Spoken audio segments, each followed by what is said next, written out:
Hi friends, అందరికీ నమస్కారం. Friends, ఏపీలో ఘోర విషాద సంఘటన అయితే చోటు చేసుకుంది. పరిస్థితి దారుణం.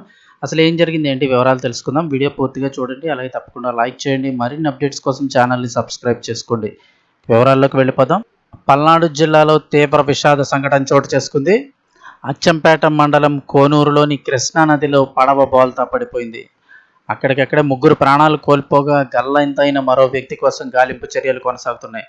కోనూరులో జరిగినటువంటి ఓ వేడుకకు 10 మంది పడవపై వెళ్లి హాజరయ్యారు. వేడుక పూర్తయిన తర్వాత తిరిగి అదే పడవలో తిరుగు ప్రయాణమయ్యారు.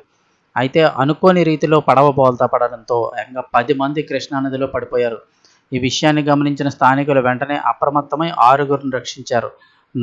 వారిలో నలుగురు గల్లంతు కాగా వీరిలో ఇప్పటికే 3 చనిపోయారు. సమాచారం అందుకున్న వెంటనే స్థానికులతో కలిసి పోలీసులు గాలింపు చర్యలు చేపట్టారు.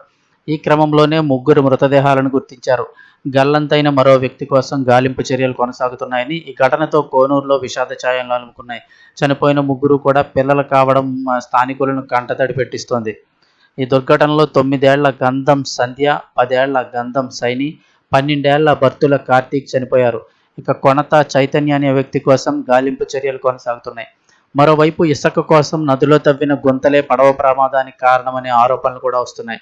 ఇలాంటి తవ్వకాలను నియంత్రించాలంటూ స్థానికులు కోరుతూ ఉన్నారు. ఘటనపై మాజీ సీఎం వైఎస్ జగన్ దిగ్భ్రాంతి. మరోవైపు పల్నాడు జిల్లాలో పడవ ప్రమాద ఘటనపై మాజీ ముఖ్యమంత్రి వైసీపీ అధినేత వైఎస్ జగన్మోహన్ రెడ్డి దిగ్భ్రాంతి వ్యక్తం చేశారు. ఈ ఘటన అత్యంత బాధాకరమైన వైఎస్ జగన్ మృతుల కుటుంబాలకు ప్రగాఢ సానుభూతి తెలియజేశారు. గల్లంతైన వారిని కాపాడుకునేందుకు ప్రభుత్వం యుద్ధ ప్రాతిపదికన సహాయక చర్యలు చేపట్టాలంటూ జగన్ కోరారు. సహాయక బృందాలు, ప్రభుత్వ అధికారులు సమన్వయంతో పనిచేస్తూ గాలింపు చర్యలు వేగవంతం చేయాలని కోరారు. మృతుల కుటుంబాలకు ప్రభుత్వం అండగా నిలవాలని, ఆర్థిక సాయం అందించి వారిని ఆదుకోవాలని వైఎస్ జగన్మోహన్ రెడ్డి విజ్ఞప్తి చేశారు.